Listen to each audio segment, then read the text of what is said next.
Si tu pouvais te revoir à 15 ans, tu te dirais quoi? Charge un peu moins tes joints parce que tu risques de le payer d'ici quelques années. Tu nous chantes ton passage préféré d'Enfant Lune, s'il te plaît, dans Paradis Noir. J'écris des chansons d'amour pour ceux qui font l'amour, mais dont le cœur est encore vierge.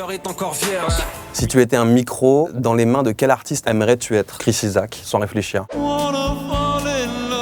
Ta toute première rencontre avec Orelsan, raconte-nous. On se croise dans une soirée à Caen et je le vois faire un freestyle, il raconte sa journée. Et je me dis, ok, donc le mec est pas du tout dans les temps, mais il avait un univers, il avait déjà une facilité à se raconter avec humour. Et du coup, il m'a vachement touché. C'est de là que je l'ai tilté la première fois. Le moment le plus fort de ta carrière, ce que je vis en ce moment, me retrouver seul pour défendre mon projet, cette émancipation-là, elle est assez folle et je l'imaginais pas comme ça sur scène. Voilà, je suis très content. C'est quoi ton histoire avec Maman, j'ai raté l'avion? Raconte-nous. Avec Aurel, on trouvait rigolo l'attitude et la posture dans laquelle étaient les deux méchants du film. Et Casseur Flotteur, il y avait un grand et un petit un peu plus rond et qui faisait que de la merde et ça nous ressemblait bien, on trouvait. Le pire job alimentaire que tu aies fait, j'ai travaillé dans un abattoir de poulet. Je faisais juste du conditionnement, je les emballais, mais j'ai tenu 2 jours. C'était surréaliste. Des gens qui se changeaient en poulet, qui avaient des tronches de poulet. C'était hyper étrange. J'ai le sentiment d'avoir évolué dans un asile, quoi, avec plein de tueurs en série. Ta première fois sur scène, c'était comment? C'était très intimidant. C'était à la Boule Noire à Paris, devant un tout petit comité, sur l'album Perdu d'avance d'Aurel, et c'était vertigineux. Il paraît que tu es sensible à un morceau de Matt Pokora. Il y a un vieux morceau qui s'appelle Juste une photo de toi. Je trouve le clip très cinématographique, il y a un truc, une chorégraphie.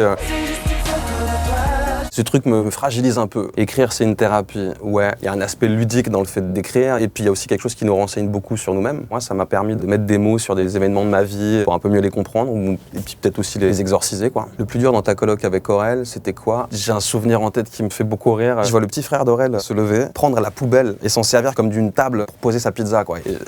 Et on faisait que des trucs comme ça, en fait. Mais avec un regard extérieur, c'est marrant, quoi. Et la crise de la quarantaine, ça te fait flipper? Non, parce que j'ai toujours eu le sentiment d'évoluer avec 10 piges de retard. Donc, crise de la quarantaine, je l'aurai dans 10 piges. Paradis noir, c'est pas que j'arrive pas à y croire.